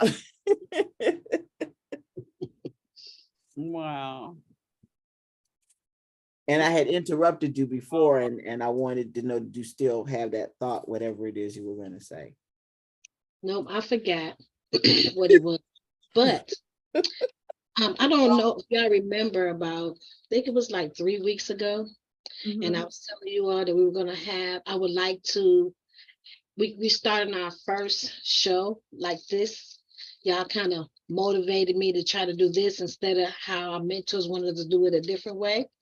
So it's our first day and I'm a little nervous, but I really would like to have each and one of you all on a Tuesday to come because y'all are so inspirational. You all have so many gifts and so many talents, and in the holistic and herbal and energy, and that's what we're about. We're, a natural health and wellness company. And it's not just, taking medications or herbs. It's a whole thing for living a wonderful lifestyle, natural living, And so I would like to get you all's information so we could maybe set up something if anyone feels comfortable doing that, because I just think you all are amazing. And then on top of that, maybe enhance, your business or whatever it is that you're doing. We networking. I just think it would be good, to get your business out there, your talents and different things like that. So it's tomorrow and I'm a little nervous. What time is your show, honey? It's from 6 to 7. And the first person is actually going to be one of the owners. Her name is Alice. And Alice had to stop driving. She was very healthy and active and everything. And then all of a sudden her life took a turn and she ended up couldn't drive anymore, went from a cane to a wheelchair to being incapacitated for 18 months. And so she was able to turn all of that around, and she's going to share some tools and techniques of things that she did. She's been excruciating pain. And so she really kind of was the inspiration of me starting Natural Living by Design and living holistic, because I saw how she was able to, turn her life around. They wanted to do all kind of surgery and all kind of stuff on her, and she wouldn't allow it. And so she's going to be our first guest, and she's going to share some of the tools and techniques, because you would looking at her, you would never know she was bedridden, never know she was in a wheelchair, a cane, or any of those things. So I felt like she would be the best first person. And it's only for an hour, Is it on Zoom? It will be on Zoom, yes. Okay. And but I don't know how to like record it or how to, like you said, after this, it's recorded. So I don't know how to. I'll get with you. I'll get with you later on tonight, and I can show you how to figure that out. And get the scope and everything. Lakeisha, let me help. Hold on, sisters, hold on. Let me help you with this one thing. You have several screens open, right? Yes. Okay. You are not looking at us when you're looking at the one you're looking at. Oh, right there. Yes. Now I'm looking at you. Yes. Okay. That's a key thing. Oh, okay. Thank you. Because I didn't realize that. I'm looking at where the screen is at. So okay. Thank you. Now you're looking at that one. Right. So now I need to, because my camera's here. My screen is. So yes. Okay, thank you. Yeah. I've been wanting to tell you that since you came on. And now that you're about to step into the whole profession, yeah, just look at this one. Okay. And even though you look over there to see I yourself. see that's what I'm doing. I'm looking at where the screen is. I see all you beautiful faces over here. So just, yeah, just have that in your mind that Thank you. And I just want to say, Queen Dewey, thank you for having this safe space. Thank you. I love the fact that with technology, Grand Rising is portable. Because I don't know if you ladies know, I'm actually in the waiting room over at Ascension because my Essa was having surgery today. So I'm glad that I'm like, oh, I couldn't host my show, and I thank Starr for taking it over for me today. But I'm glad that I could still be present because as a caregiver, this is actually part of my self-care of still being able to get my soul fed while and being of service to somebody else, especially if somebody who I love and care dearly. So I am here. I have a whole setup. I've been listening. I've been tuning in.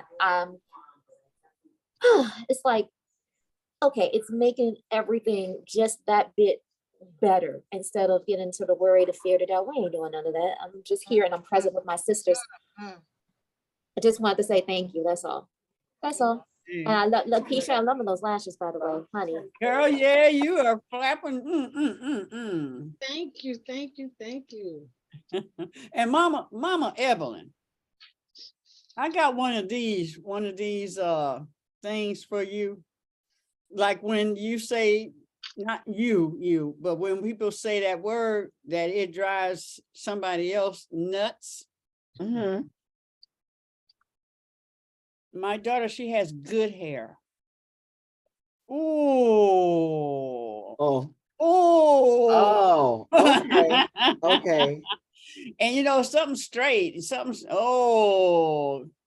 good hair is good. Everybody has good hair. Yeah. I hear you. Although you. automatically people can in their head, they picture, there's that picture of what that good hair is, what it looks like. And yeah, because you know, at the shop, and my sister did it about a month or so ago. She said that, and she's been doing hair forever. I looked at her. I said, no, she didn't say she had good hair. I was like, try to get some locks with some good hair. Watch that hair reject. And I had one sister came in and she had gone to several shops, Nefertiti, over at anyway, several shops. This was over 20 years ago, but she said, all of them said, you need to go over there to Sheila. When she came in, we had started the sister locks at that time. I did all kind of different things on her hair before she got out of the shop. Her hair had came loose. Even when we turned it, right, it was so soft and so straight that it just would, she was very upset because she could not have her own locks, her hair like that, you know. So, so I would say good hair is also that is adaptable to the style you want to wear. With your own Good hair. to have hair. It's good to have hair. It's good to have hair, or not, Pam, right? Or not. That's right.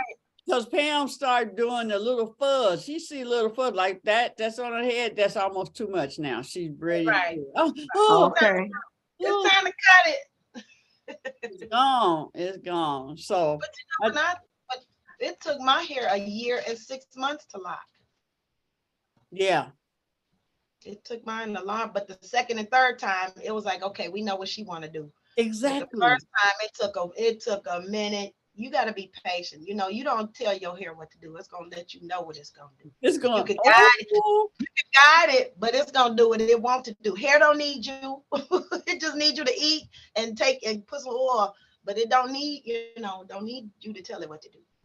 Yeah, and when we started doing, dealing with our own hair and being natural and stuff, in particular, locks is the one style where you got to see what it wants to do. And in some ways you might can force it and, like folding it and twisting it and stuff like that. Everybody's twists look different. Everybody's locks look different and all that stuff. You just cannot just force it to do something that it is not meant to do. So if the curl pattern is a certain way, you got to learn how to work with that curl pattern or alter it altogether. We have beautiful hair. I'm so excited about my girls coming. These are my girls. These are my girls. They would come and speak at my conferences and all that stuff. And the knowledge that they have, that's on it's the last Friday in the month, the 24th. These are masters in their area. Masters where people call on them to come and get their opinion or get their study about hair. They write new stuff about the hair, just like the doctors and stuff. That's what these sisters do. And they're like kick-ass fun. And so, just make sure that I'm going to really promote it. And about our hair, we have such beautiful textures and different things, but when it came to locking or the afro was the other thing, because my mom had to roll her hair. She had to have a curly afro because her hair was texture and all that. She would have been considered having good hair, but she could not have like that afro that just stood up, and said hallelujah to the sun and stuff like that. Yeah. We call it a long curl pattern. It did a long curl pattern, right? And it was fluffy, not stuffy. So it would look like she had a lot of hair until you had to and don't dare. We put sister locks in her hair and it was thin as all kind of get up. Yeah. And then there's the misconception that we don't produce natural oils in our hair, which is not true. It's just that with white people, it's just straight. But with us, the oil is making love to our hair because it has to go through every curl to come down. So it's making love to our hair. Now, me, I ain't got no hair, so I ain't getting none. But, I can feel that, the oil is coming out because okay, so it's up there. But that's all it is. It just takes long to go down the shaft. It takes its time. Making love to our hair. White people don't get that. Yeah. So when I was younger and my fro, I had to wash my hair, condition it, braid it, and then at the end I would put the little rollers so it would have.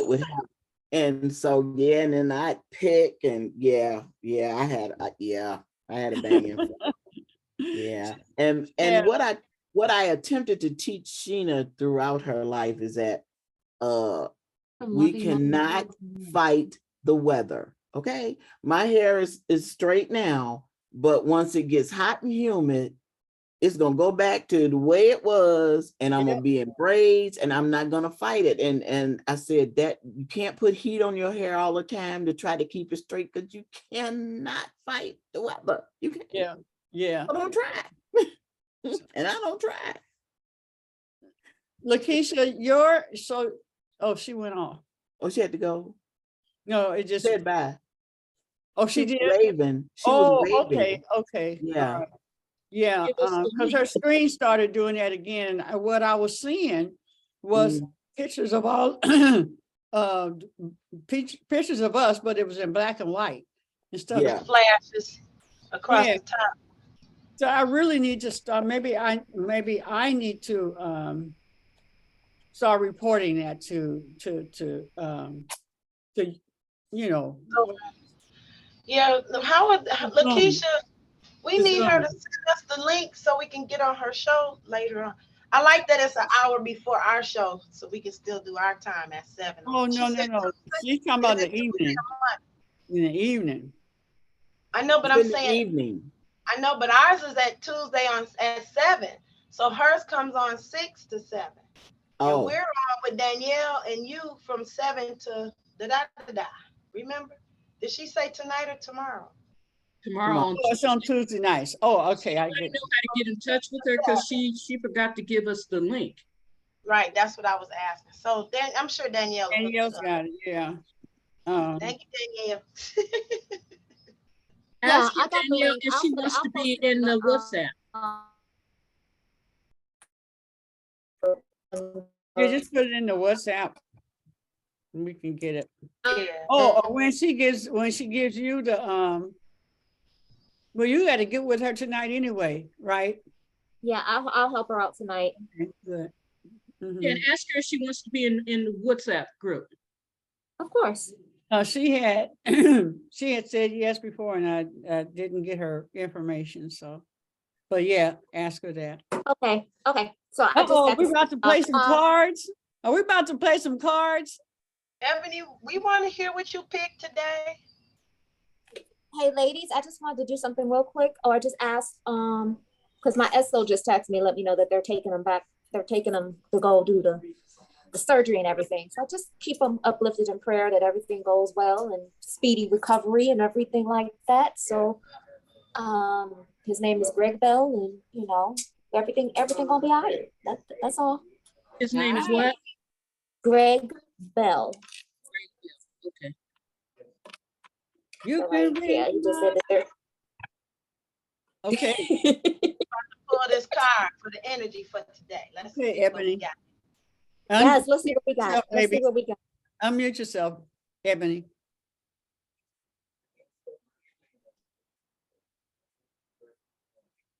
There you go. Yeah. Hello. No, these are my gratitude pulls. I pull every day when I come into work. We want to hear. So this first one, this came from I did goddess initiated workshop for the goddess initiated cards. And this one says, I am always being guided in the right direction. It's a better option to go out. And then this is my first blank one. It says, I am grateful for, and then on the other side, it says, I let go of. So I'm gonna fill it in. So I let go of fear of the unknown, and I am grateful for all the people that I am attracted to. Sounds good for today's pull for what Danielle needs. Yes. Yes. All in right. order. Thank you for that's a deck that's already made, Ebony? Yeah, so I shop on the Hay House. Oh, Hay House, yes. Yes, and these are the Power of Thought card by Lewis Hay. And it comes in like a little gift set. So I leave it here at work. Right. And then I can email, I think I have a PDF of these ones from this of Abiola, the goddess initiated. I did a free workshop of hers. I'm learning tarot. I'm learning my decks.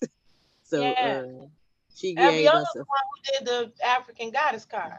yep. So I have her deck and her book, and she had a workshop, and she gave us a free PDF of some abundance cards. Nice. So I just print them out and I use them every day at work. Well, every week. I try to hold on to them for a week. All right. All right, Queens, it's time to move about our day. Really? I want to thank you. I do want to throw this out here. And Sky Covington, you know, has the show that's on that's really booming. Satin Dolls, and I don't remember the the men's show, but she's having a big show on the 25th? And Yep. she would like for the Elizabeths for us to I don't want to say manage, I want to say host the VIPs. So in other words, what we do, I need like 10 people. Mama Head, I know you're already vending. That would tend to them. She's been on all the different stations. This is what our friend Maddie Lee is doing. He does PR, and she's on I think she's going to be on CNN. She like interviewing like crazy. Everything's just opened up for her. So she was going to jump on today, but she was saying last night how she needs someone to tend to the VIPs, make sure that they are taken care of. And she wanted like around 10. It doesn't really take 10 to do it, but so I semi-volunteered Elizabeth for doing that. She is my partner with Hug Detroit and music and stuff. And she said, I really want you sisters, well, we pull together in what we do. Okay. So that I said, and so I had offered that. I said, well, maybe Elizabeth, and why don't we handle that as a team? Because then that exposes us to that level. You get what I'm saying? All the media and them. And it's just about somebody being at the door when they say that they're that person, then we take over, follow me, take them back to the back. There's a bar and there's a table you're going to sit at to see the show, but we do have something special for you in the back behind the stage. So just managing that for them. What do you need? Blah, blah, blah, right? So if you would like to do that, let me know. And I need 10, and they don't always all have to be part of this. If you have a girlfriend that, that, you know what I'm saying. You have a few friends. We just want to make it really cool. What's the time? I think the show starts at 5. But they expect the VIPs to be coming in when? Well, at least like hour before we would need to be in position for handling stuff. But I'll let you know more about that. Yeah.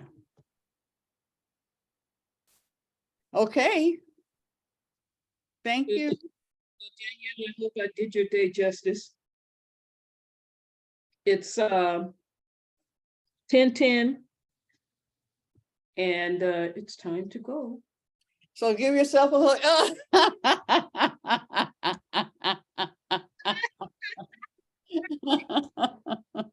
Love on yourself.